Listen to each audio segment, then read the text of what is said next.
Good afternoon, everybody, or whatever the case that the time zone is for you. Welcome to Interop Workshop. As I always say in the introductions and getting started for this, we start on time and we'll end on time. We respect your time, and we got a schedule to maintain as well. Interop Workshop is a technical discussion with regard to the exchange of healthcare data and the goal that we have overall here. And the reason why all these people are joining us here is to support and facilitate interoperability overall. We try really hard to address real world problems that we have today and navigate and how to navigate different characteristics between EHRs and within EHRs themselves. If that wasn't on your agenda for today, you're probably in the wrong room.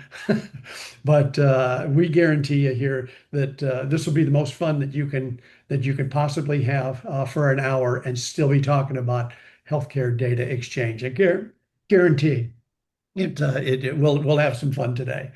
We'll start with some introductions. Myself, for those of you who have not joined us before, my name is Jim Benson. I'm the CEO of Zen Healthcare IT.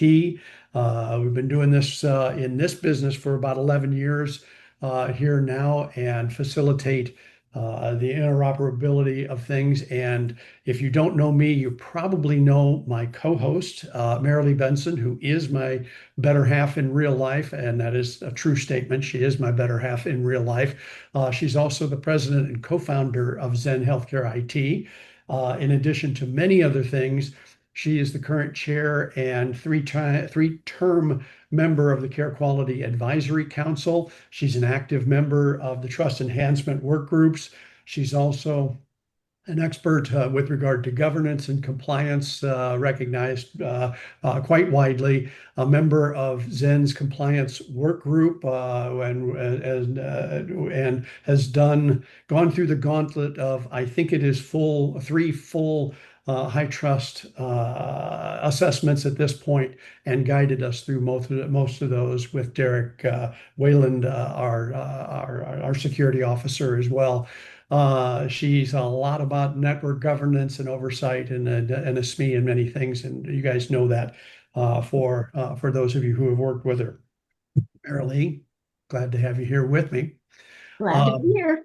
We're changing the format here just a little bit in that Marilee used to have office hours completely separate, and that is still going to remain. She's kind of holding the professor office hours, and we'll put in the chat when the next one is, if we've got that nailed down. I don't even know for sure, but she is going to be joining me full time here for Interop Workshop as we bring in and focus in on guests that are relevant to the current topics that we have in the healthcare IT space today, and she'll make it more entertaining than I will. I guarantee you. She'll certainly also bring more expertise in some of these areas than I have individually. So I'm really glad to have her as a co-host. I would be remiss if I didn't mention some of the other people, at least one other person that helps us put this together. It's not a simple thing to do, and that is Karen Flaties, who is the Zen's Director of Marketing. She works pretty hard on putting all this stuff together for us, and we're thankful for her help in doing that. All right. With that being said, let me give you a little housekeeping of how we do this. For those of you, we got a great group here today, a lot of people, but for those of you who have not been here before, this is a discussion on interoperability challenges.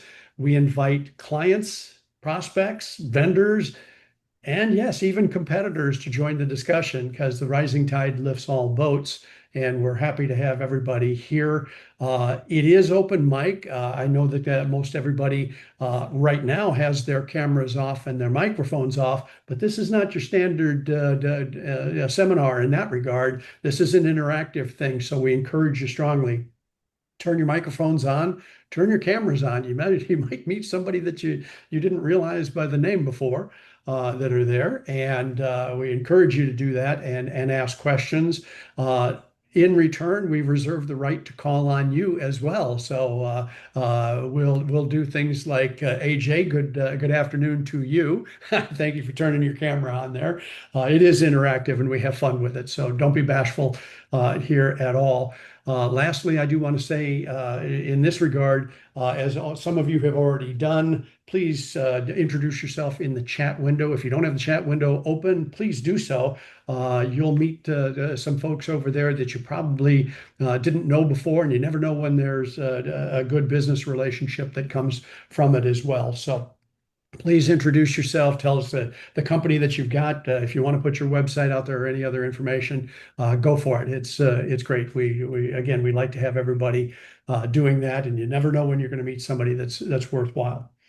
We do have sponsors for this. We don't take a whole lot of time selling, but we do have sponsorships. We have sponsorships that are available. If you want to do something, just write that in the chat as well. We'll reach out to you. This one happens to be sponsored by Zen, and in particular, our Insight V3. I want to mention just a couple of things on that very quickly. There are a number of clients that are on here that have had Insight in previous versions. Insight version 3 is a complete rewrite, and it is an integration engine monitoring and alerting solution. It is completely controlled by you now as opposed to us. It supports any of the Mirth-based integration engines, including BridgeLink and OIE, as well as the open source and closed source Mirth Connect. It's got a modern UI on it, all kinds of things. And the reason why I think it is important to you here right now is that if your organization does run one of those Mirth-based, because you are on this, we are offering a free 14-day trial of it. All you got to do is put free trial in the chat over there. We'll reach out to you before it is announced worldwide, and you can check it out yourself. I think you'll be glad that you did. So enough about the sales there. Put free trial in there if you want to check it out. We'll reach out to you, and we'll go from there. No more sales. The recap of sessions, we've done quite a few of these. We actually started in the early part of 2004. Yeah, that's a long time ago now.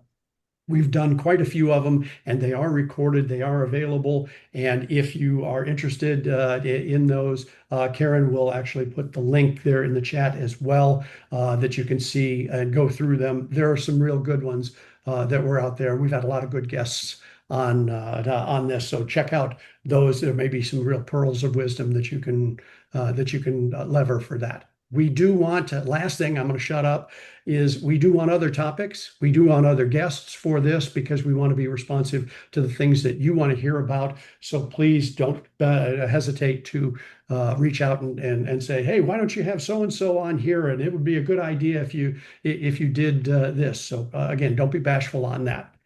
All right. We'll start the real things here now, and we always do that with Interoptics. It's a great name, but it's hard to say. Interoptics in the news, and we just have a little segment here if there are any newsworthy things that are there. And Marilee, you did actually have one with regard to CMS, I think. I'll give the microphone to you. Yes, Monday, July 27th is the 1-year anniversary celebration in DC of the kind of launch of the CMS Interoperability Framework Initiative. You don't get a lot of notice for these things, I've noticed, but I'm curious, I'll give a preview to our guest speaker. Brendan, you going to be there in person? I am unfortunately West Coast. I'm up in Portland, Oregon, so it's quite the hike, and I got 2 young kids, but members of the HTD team, my team are headed there, who are nice, a little bit more closer. But I agree with you. It's sort of like 1 week out. They're like, let's get together like for a pizza party, and yeah. But it should be an exciting event with new work groups and pledges announced. So yes. I do wish I could teleport. So when we get the supersonic jet again up and running, I'm ready. We can do it. I think it also mentioned there's a virtual option. Haven't found the link to how to register for the virtual option. Maybe it'll get out, but look for it in your email. It might come in the day of, and they do record those too. So there's probably a lot of ways to plug into that content. Yeah. You said supersonic jet, and I was, oh man, I want to, yes, let's do that again. That would be great. I'm a pilot, so that's music to my ears. All right, we'll get right into it. You've already heard from our special guest for today. I want to give everybody just a little background on it. Marilee and I were in our planning session to try to figure out the next topics that we wanted to do, and as I mentioned to you, we try to be real world with it, and where we were going. And Marilee, you came in with a diagram on this one, and you started looking at it and had some interest in it. Give me a little feedback on why you Yeah. thought this one was effective. Well, I love the visual that gave me a deep dive of one particular EMR and all the different ways that data can be exchanged with that EMR in a number of ways that I hadn't thought of in quite a long time or ever. And I think Zen in general, and many of us live in the machine interface world. So it was really interesting to look at it from this different perspective. So I was like, okay, this is great. And then I immediately had a lot of questions. And I was like, well, let's just go to the source, because I always, pay the first emails that I open in the morning is Brendan's if they're in my inbox.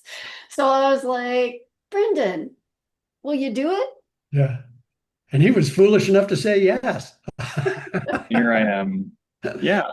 Yeah, I Uh, can just, it would make sense to walk through the framework, or how do we want to approach it? Well, I'm going to quickly introduce you if that's all right. And yeah, then let's we're going to go. dive into a rapid fire Q&A, and I'm just going to throw questions at you here.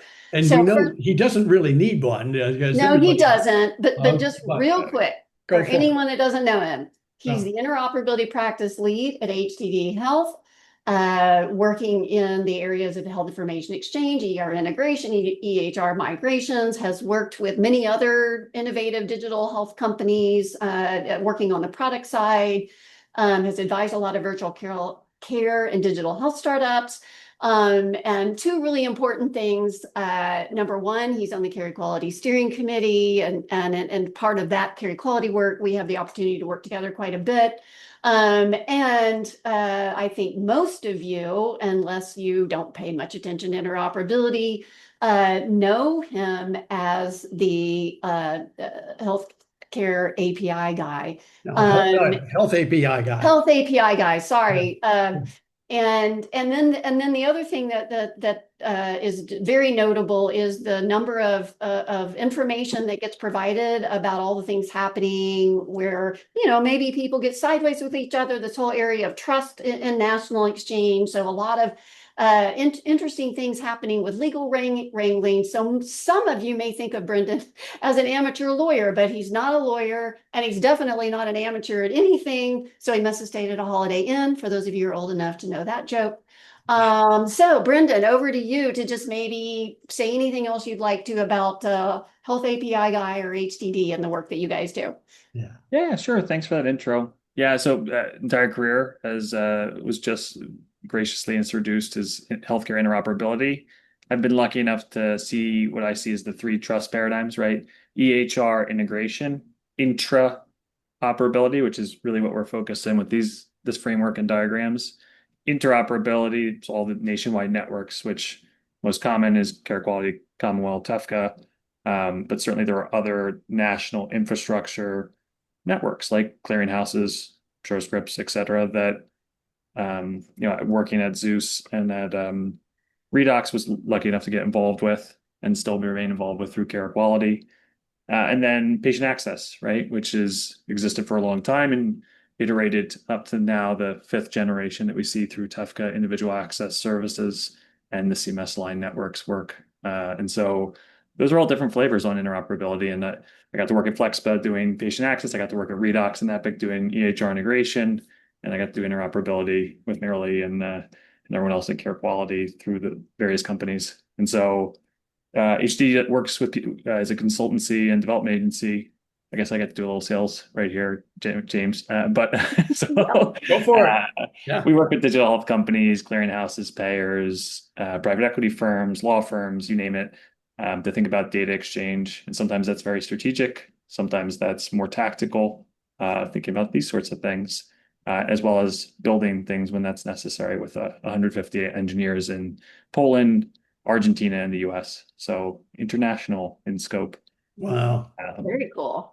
Very cool. And I will tell you that I don't think I'm alone when I say I sit down in the morning. I think I know a lot of what's going on in the world, and then I pull up one of your articles or what have you, and I get humbled because you got a lot of stuff going on, brothers. And it's a pleasure to have you here. Thank you for joining us. Thanks for having me.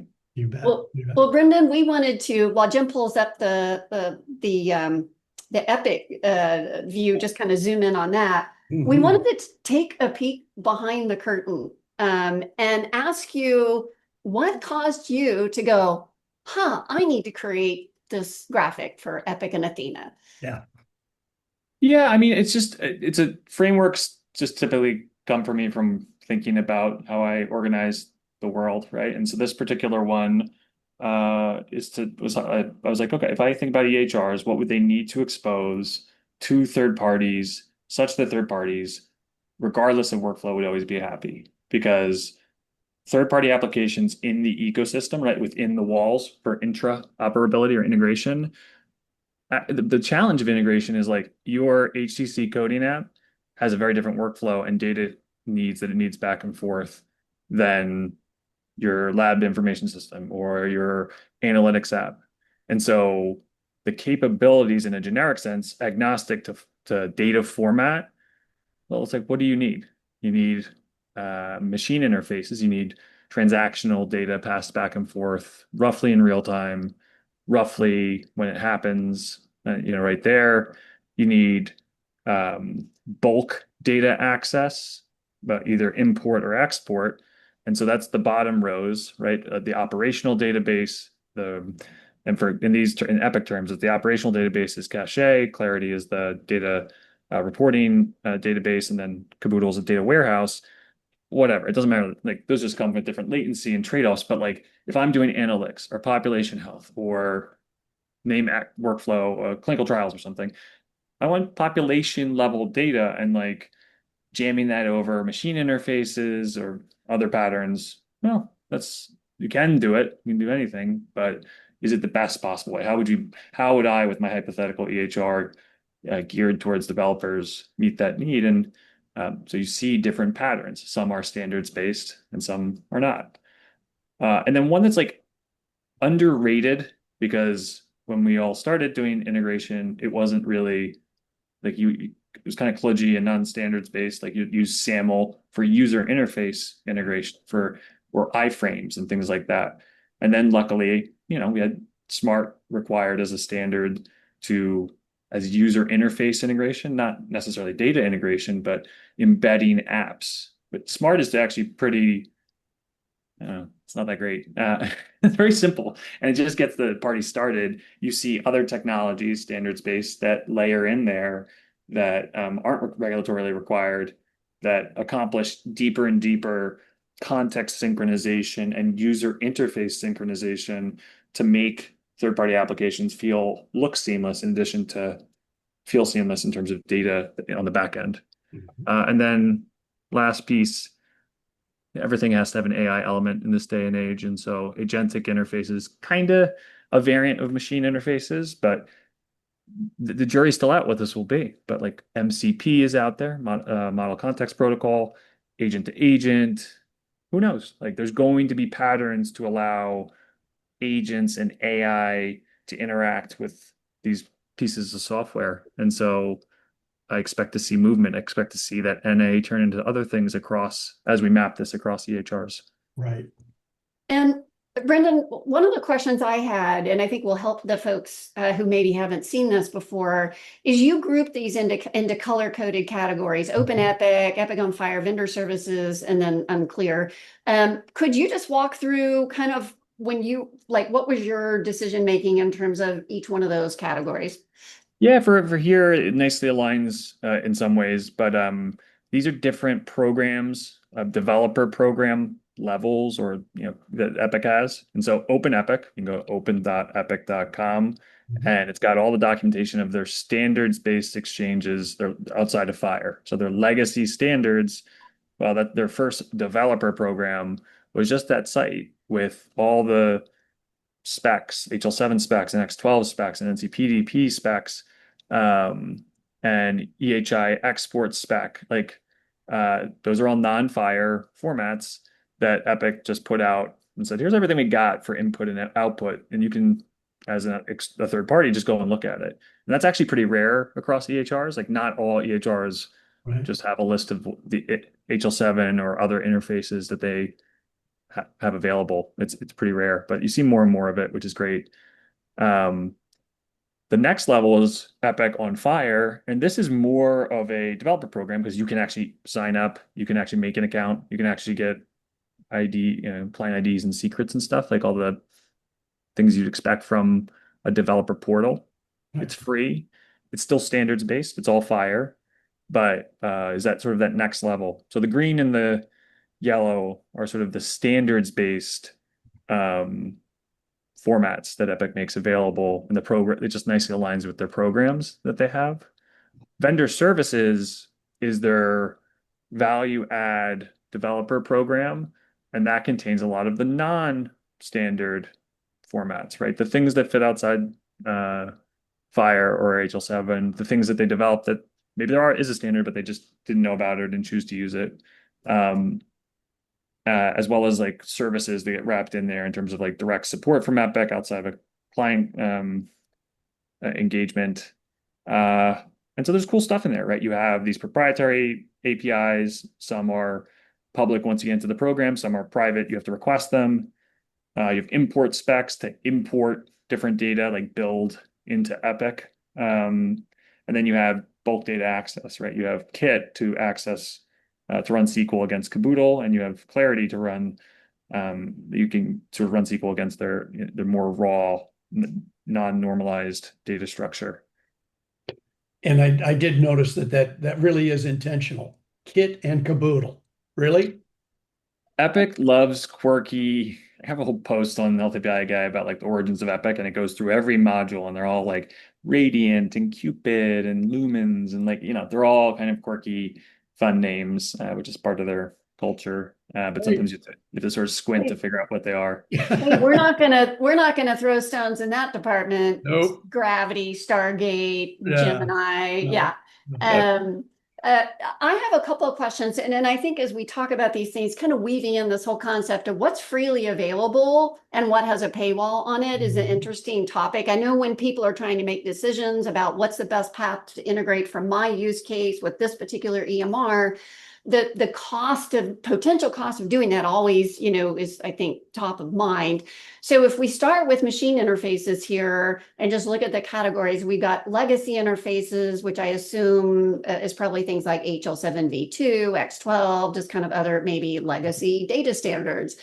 We've got FHIR APIs and we've got proprietary APIs. Maybe comment about things like free versus paywalls, read versus write capabilities, those kind of things. Yeah, I mean, there's tons of stuff. Like you can exist almost like I tend to think design your workflow, figure out your data flow, figure out the right how. And a lot of people jump into these things and go backwards and like, don't do that. Like that's the wrong pattern. You're going to be lost in the like 1,500 different inputs and outputs across these APIs and interfaces. Like there's just so much. And so you just figure out what you want to do. What is the enrollment, right? Like what is the trigger to your application to say what the relevant population is? What is the supplementation? What do you need to pull or be pushed to supplement that picture of the relevant population? What is the write back that you need to push back into the EHR?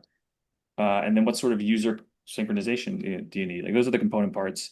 User interface synchronization. How embedded do you need to be? Like once you figure that out, you say, okay, how do I do that? And typically you're going to look at HL7 and FHIR to start because that gets by for a lot of applications. And then if you're saying, hey, I'm still not able to do the things I want, then in vendor services is a whole list of other APIs that do different things. So it's not usually a choice. It's not like, oh, I'll use this or this. It's like, okay, there's a job to be done. There's probably a tool in the toolbox. You just have to figure out which one corresponds with your workflow. And very rarely is it like, sometimes there are like a private API for this, and then they've developed a FHIR one. But it's not as much of a choice as you'd expect. It's just finding the right tool for each step in your workflow. Cost, Open Epic, Fire, Epic on Fire have no cost to the building application. There are costs potentially to the health system in terms of someone from Epic's got to go in and like work with the health system to set some things up. And so there's some fees potentially. But core interfaces, the most popular ones, HL7 interfaces, and core US CDI, like the regulatory required FHIR APIs, like those are going to be up. And if you need wonkier stuff, just expect that the health system is probably paying a little bit of something to get it set up. And so like one of the worst, surprisingly common, but like worst fallacies is that people go on Epic on FHIR and they go through and they click for their app. They click, click, click, click, click, click, click, click, click, click, and they request every scope, right? Every FHIR scope. And there's like all the US CDI ones, but then also 100 other read and writes.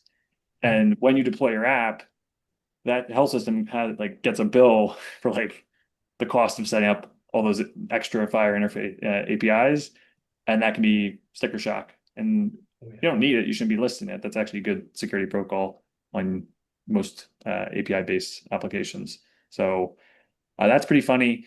Vendor services, there's an annual fee. It's very minimal. It's like $1,000, $2,000 a year for baseline support and access to documentation and things like that. It's time and materials if you get direct support from Epic Technical Services. It's transactional fees typically for use of proprietary technology. So as the building application, you might pay, a cent for, writing a patient payment or something, or doing something, like whatever the job to be done is. And so I wouldn't be scared of it. Like if you go in and like you're actually like, oh my God, this is crippling. Well, probably you have a real shit app and business model. And so I'd go back to your value proposition and pricing, because like something's wrong with the mechanics there if you can't make the juice worth the squeeze. Yeah. Typically, like I don't find there are use cases where the fees can be egregious. So for instance, Kit, historically, it was a revenue share when you're using Kit, right? And you would pull data, and like if you made X dollars, you pay them 10% or something. And it's pretty common in app ecosystems. That is not allowed under the Cures Act anymore, right? So you'll notice that EHRs don't have that when they charge applications money. It's guidance in December from the ONC, formerly STP, formerly ONC, said, hey, you can't do revenue shares. And so you'll see across the board that EHRs don't have that. If they do, well, you have some fun leverage to use in your discussions with them. Right. And so, or it's not an EHI exchange, right? If you're doing something and it's not an EHI exchange, it's not information blocking, and they could charge that. Well, when Kit switched to transactional, if you're doing MIPS reporting on Kit or something like that, analytics with like tons of queries across tons of tables all the time, transactional fees can rack up pretty high. And like I don't want to be like totally flippant and say there aren't business models where transactional doesn't work, but like I don't know, come work with me, and I'm happy to give you feedback on the business model if you're running into issues there. Yeah. Great points. Before we go on, John. Marilee, I'm going to interject for a second because Becky has put a question out there that's relevant to it. She's asked, we're focusing on how to best integrate our data with our Epic customers. Is there data normalization or improvements we could do to make sure it's Epic compatible? We've heard outside, quote unquote, data works great in Epic if it's from another Epic source, but not if it's not a valuable, if it's not as valuable or useful. I didn't say that very well. It's not if it is not as valuable or useful, I think is what she did. Anyway. Yeah. Becky, it appears you work at Indiana Health Information Exchange, so state HIE. So this is like a bit distinct, right, from EHR integration, unless you're in a business associate agreement with them. That'd be more about your formatting of your CDA documents, right? And like that's what I was wondering. We've been thinking, because we can integrate with some of our customers with HL7, and they have to do a lot of mapping on their side to integrate that data. but we were thinking, should we be doubling down on our Epic friendly CCD? And then if we did, what does that look like? For us, we're used to kind of a consolidated CCD, not an encounter based CCD, and things like that. We would just we would love to supplement the data asset in Indiana so that all of I think Epic has got it covered with other Epic organizations, but the non-Epic organizations, we just want to fill that gap. Yeah, I mean, when you're doing CDA exchange at org to org, the way Epic handles it, which is not in this framework or picture, but like many EHRs, it's received in sort of like a reconcile outside information, type scenario. So it's like, hey, you've got new data for this patient, and you can be like, all right, let me check the PAMI information and reconcile problems and allergies, medications, immunizations. So they've had that for a decade.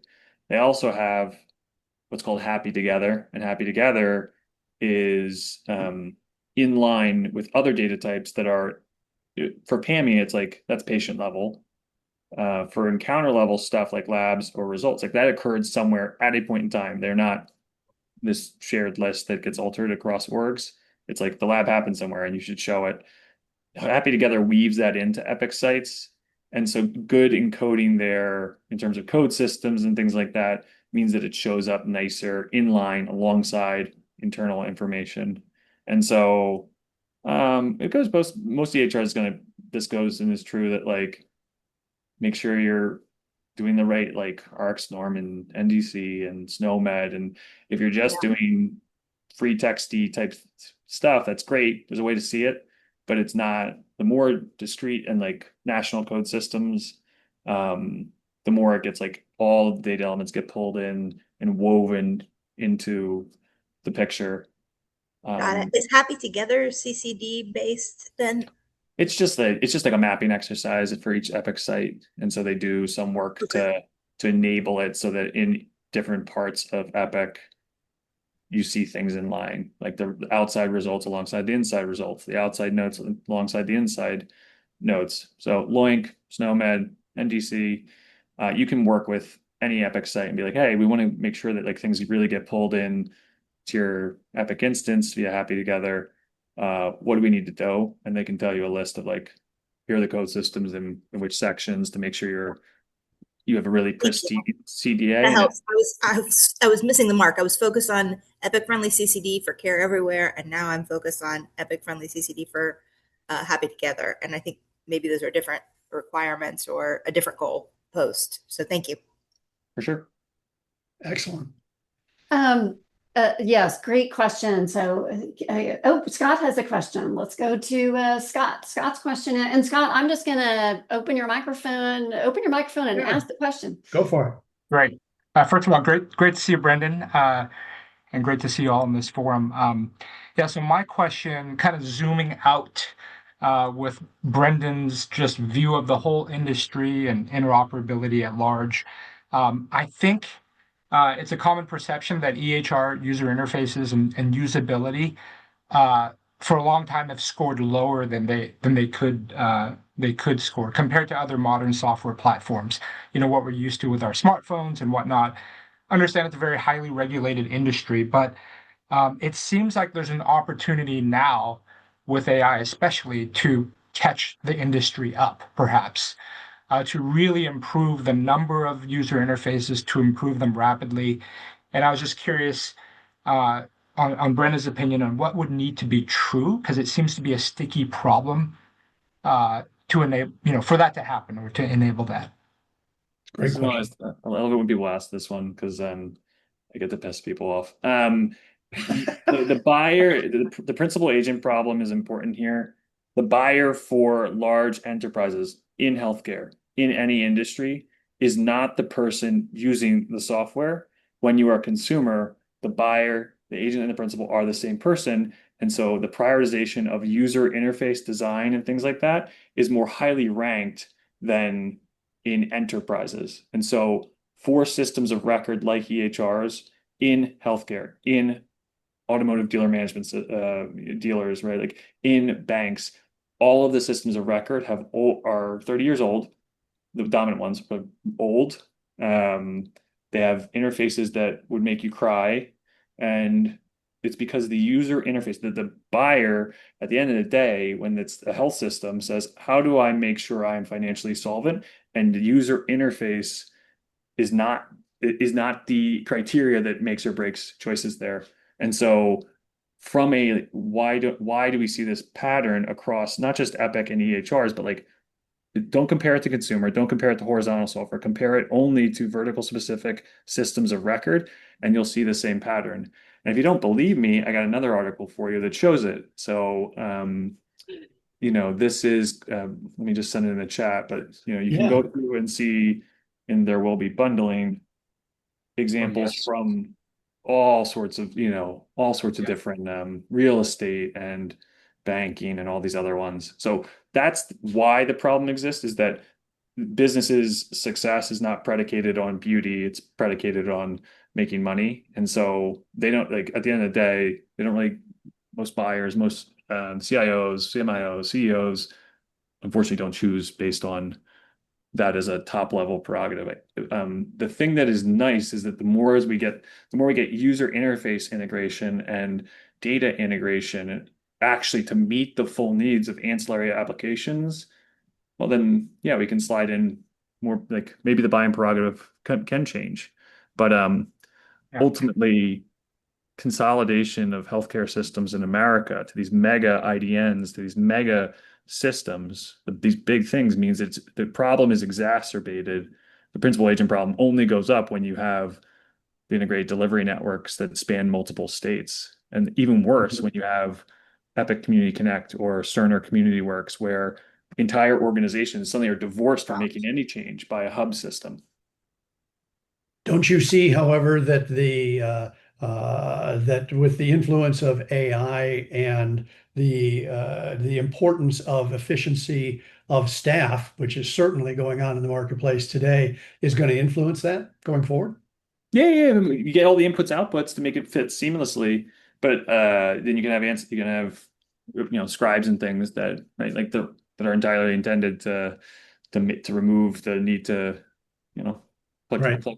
type, but it doesn't change the systems that are in play. We haven't seen across industries, we really haven't seen dominant systems of record flip, like the ones that were popular in the 70s or 80s, they calcify and really have existed since then. And so will AI change that? Well, the public stocks suggest that SaaS apocalypse is happening and we're going to see this big shift, but the jury is out. In the meantime, I think we can be excited by all these integration points and user integration points enabling better experiences to live alongside seamlessly. Yeah. Well, Marilee, why don't you touch on the Copilot eviction?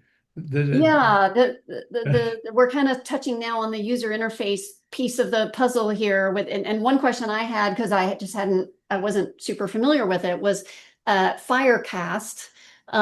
So maybe explain to the group what that is. And then I think after that, we can switch over to the whole RPA discussion and the article that you sent out today. And Jim, when we do that, we'll go one slide down. Cool. So when you have user interface integration, historically, there was none. Like, I would log into Epic, I'd use it, I'd go over to my PAC system, I'd log in, then Congress passed CARES Act and we got Smart on FHIR. And so we have this across EHR, certified EHRs, the ability to launch an app somewhere in the EHR. And those implementations vary from very flexible, launch from links and buttons, embedded, like Epic has tons of options, to like very kludgy, like go to an apps drawer and click the button and there's an app and you have to exit to go back. Realistically, most modern applications, the co-pilots and things like that, they want to live alongside the EHR as a sidebar or a floating app or whatever, and not have to have the user flip back and forth. And so techniques like CDS hooks allow for insertion into workflow points seamlessly, or clinical decision support triggers are sent out, third-party services send things back that are recommended or can launch a smart app. That's cool. That gets us there slightly. Firecast is Smart on FHIR on steroids, where app is sitting next to the EHR, and if you change the patient in the EHR, it changes the patient in the app. If you change the patient in the app, it goes back to the HR. And so you stay in sync bidirectionally and could just have both applications up. So it's popular for PACS, picture archiving communication systems, right, where the radiologist has screen 1 and screen 2. And it's really important to keep those patients in sync, but it's usable for other, certainly for other, use cases. We've seen it be popular with co-pilots and stuff. There's even not, Epic doesn't support it, no one really supports it, but smart web messaging is a plus of Firecast and Smart, where you can send payloads over that connection, the user interface connection for deeper context synchronization. So there's a lot more to do here, and realistically, Epic's doing it. Athena has some light things there, but not really many EHRs are doing deep user interface integration. Yeah, but it sounds like an area where maybe we can see some innovating happening, which is exciting. I want to just tie into the article that you sent out today because I think it had to do with the concept of, I forgot the initials, but RPS or the screen scraping. And you talked about some changes that Point Click Care made. And this whole concept of, permitted screen scraping with a browser versus just kind of, the vendor's just doing it. Can you maybe comment on that? Yeah, I mean, if you don't have that, if you're building a Copilot, an ambient scribe, an HCC coding app, visit prep app, many variants of these Copilots, well, you want to be a little sidebar, you want to be in sync, those are things you want to do. And if the EHR you're targeting only has like the regulated capabilities, the US CDI FHIR poll, you can't do shit. You can pull some data, great. That's not going to work. You're not going to have them launch each time, and you can't write back. You don't know. There's a ton of drawbacks, and you don't have any real user interface integration. And so we see commonly now two variants of robotic process automation, RPA. We see browser extensions as one, right, where they install browser extension and you can access the DOM and modify the DOM to build a little sidebar. And it's really cool. And you can vibe code. Like I vibe coded one for regulations.gov a couple of weeks ago, and I'm not a coder. And so it's certainly, you see that as a popular paradigm for browser-based EHRs that don't have user interface integration.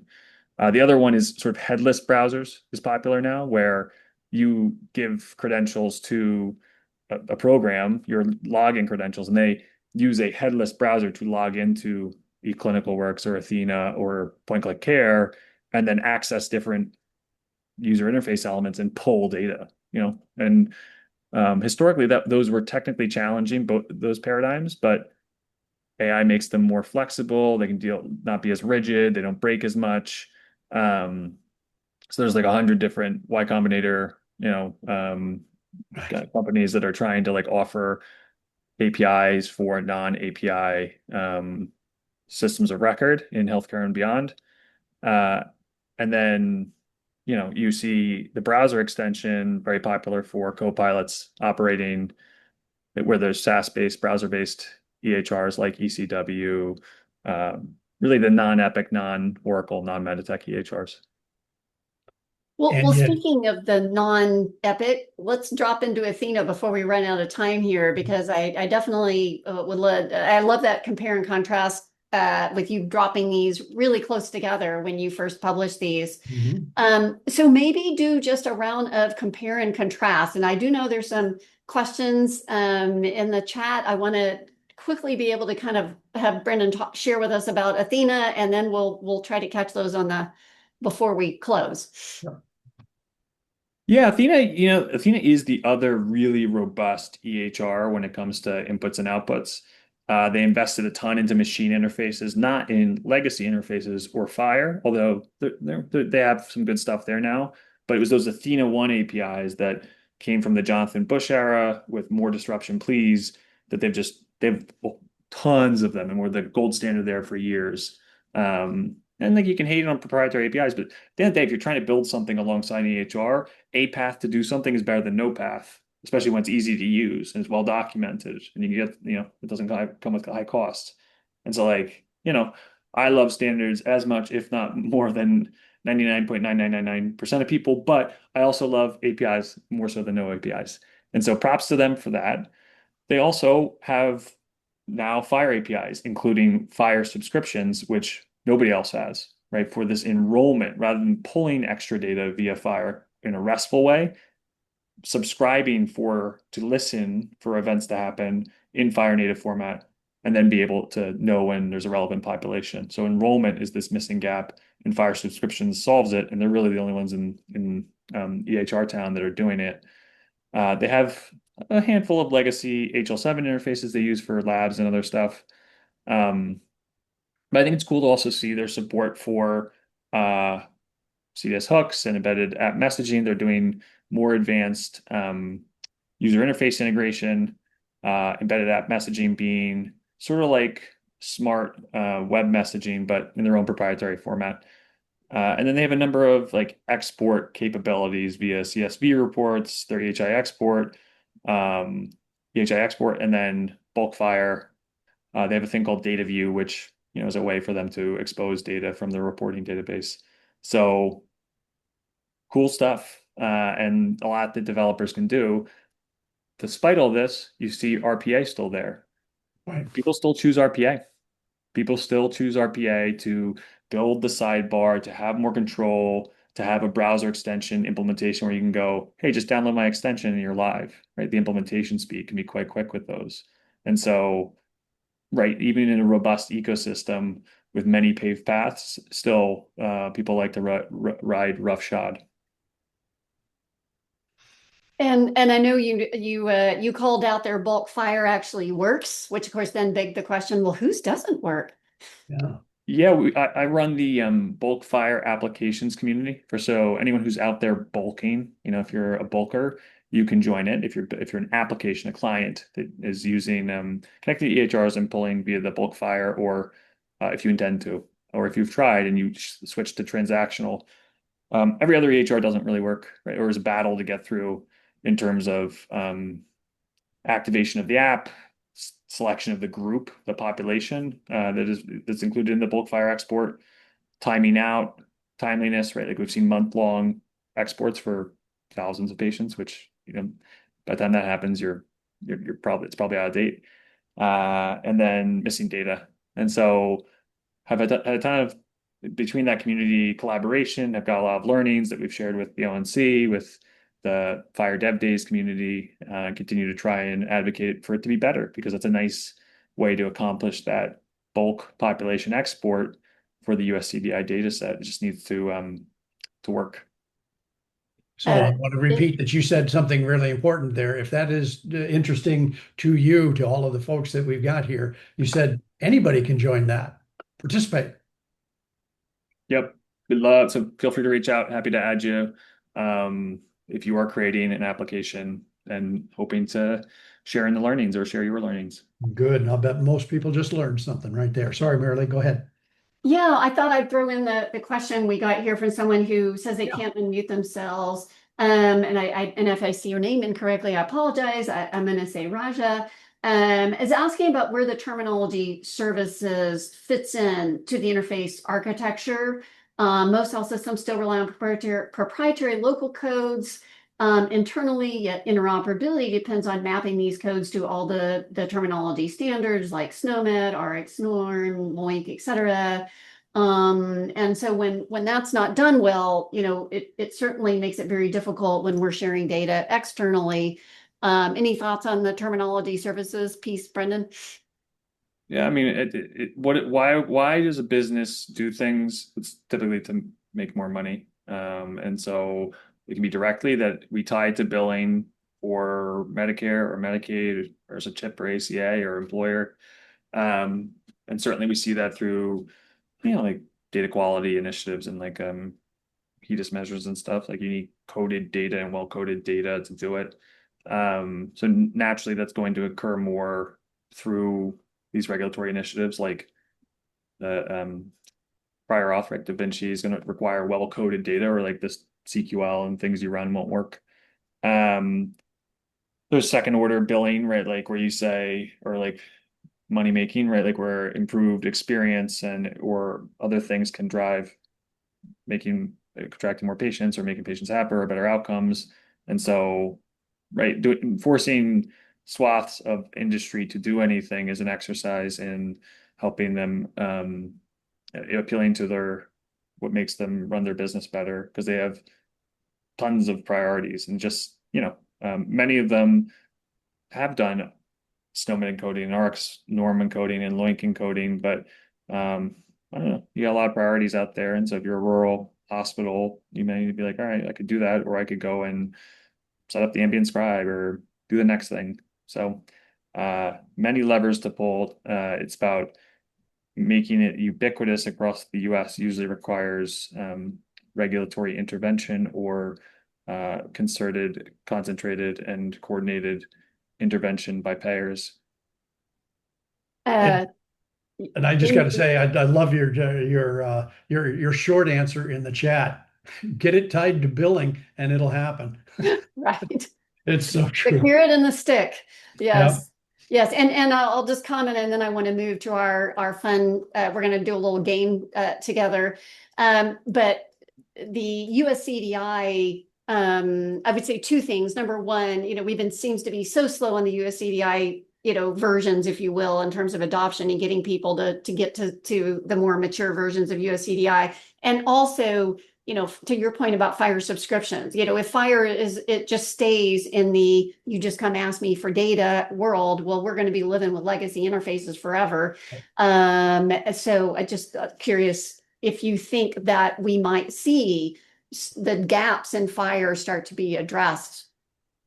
Yeah, I mean, humanity is really hard at ripping out the work that we've already done, and that's not unique to HL7v2 or No. It's everywhere. Like, right, to tear down the house and build a new one. There's NIMBYism. There's things calcify when we build them, such that we layer on top. And so, like most new things, we layered CDA exchange on top of HL7 because we said, this is what's cool right now, XML, and we need to figure out provider to provider, like cross-organizational exchange, when we'd already done intra-organizational exchange with HL7v2. And then we said, okay, wait a minute, we're missing a way to do supplementation, pull data as a patient or a provider, because HL7 is really good at pushing, but not pulling. And so that's why FHIR's first killer use case was pulling and slotted in. It wasn't contentious because you're not saying throw away your old work, your life's work, or the things you put investment into.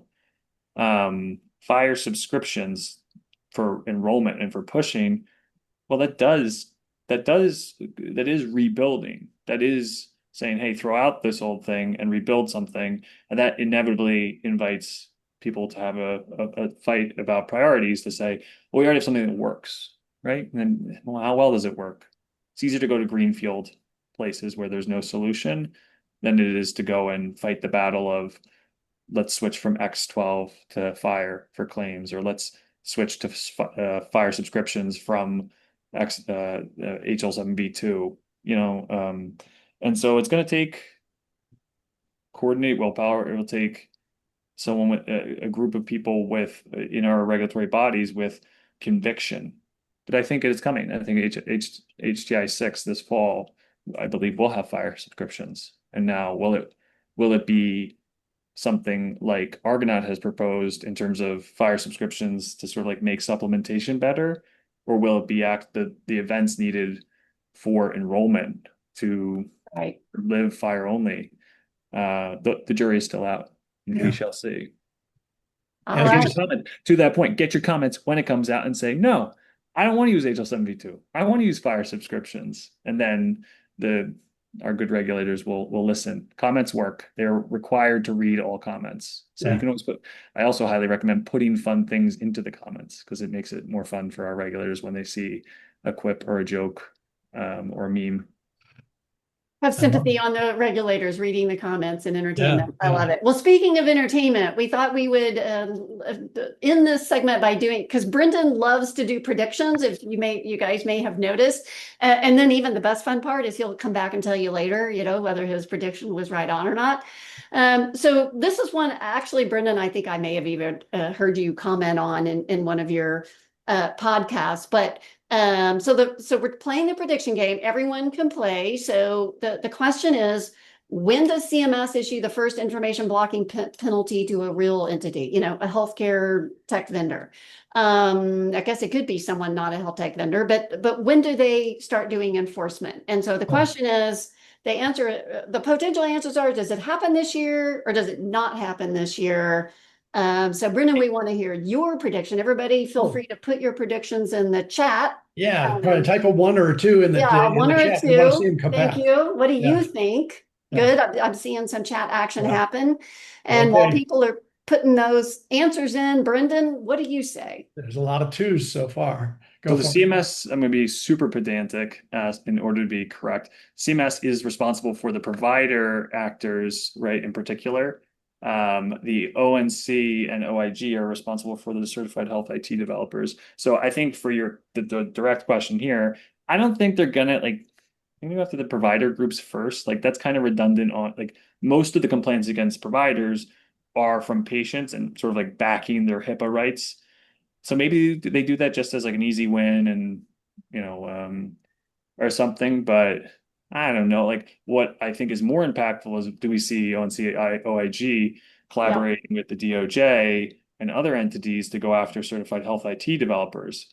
I think that happens this year. I think that happens before the end of summer. I think that there'll be a lawsuit. I think that you understand that the penalties for health IT developers in terms of fines and decertification could be catastrophic to businesses.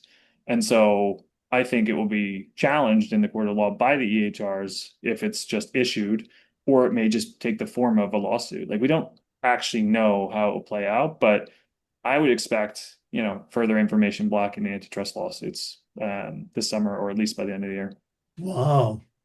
Yeah, and this is why we have you on, because you've clarified that nuance. Because yes, I was thinking of the certified tech vendors when I asked this question. Okay. So very interesting. So we'll keep going here. Mine is, when will TUFCA allow vetted non-covered entity providers in the door? Currently, if you are not technically a HIPAA covered entity, you cannot join TUFCA. That has created some people sitting outside the TUFCA door that are people like concierge medicine, free clinics, some certain kinds of long-term care facilities. So 1, it happens this year. 2, it does not happen this year, but it does happen.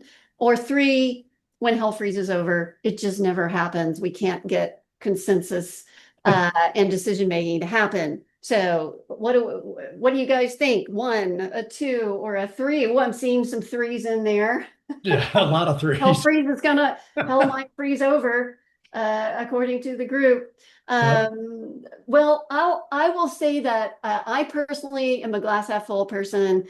I actually think it won't happen this year, but it does happen eventually. I am hoping that Carrie Quality helps lead the way by adding some vetting rules for non-covered entities that might supercharge the TUFCA decision. But curious what you think, Brendan. Yeah. I think that it's actually technically 1 as worded in this question, because they can join and do individual access services. So again, I'm being pedantic. Treatment, yes. I'm talking treatment. Required treatment is required treatment, and I'm just again being fun. I don't know that I understand both sides of the argument here that the HIPAA release of information should be between covered entities. Then on the other side, what about assisted living and all these heartfelt discussions? I don't know. I think the wrong question is, why not make it irrelevant by allowing for operations and other use cases? Like, why not? The litigation of the boundaries of treatment will always make people angry, the have and the have-nots. And so whatever the contours and rules and who's allowed in is a circuitous spiral into insanity.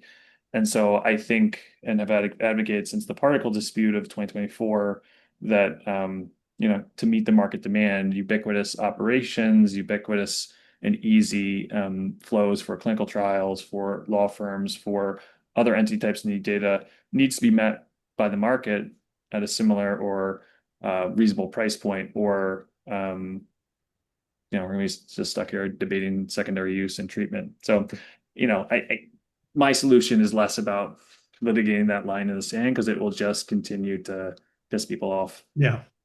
Yeah, you keep cutting it in half. You can cut it in half and cut it in half and cut it in half. You do, but I think there's as much friction on optional use cases in the real world working, and I love it, and I'd love for it to happen. And every time I bring it up to someone, they're like, I can't scale that. Or what do you mean they could charge me? So I think Right. there's so much friction. I would love to see some successful pilots. I think if we can get some examples of where it works, that would go a long way of getting people to be willing to do it. Those options, and I agree with you totally, but I think that's why we kind of have no choice but to take a stab at it. And then certainly the care quality group is taking a stab at it. We'll see if it really gets done though. All right. Awesome. We are top of the hour. I'm going to cut you off, Marilee, because we Yep. do end on time here, like we're supposed to. Actually, we're 1 minute over, so we apologize for that minute.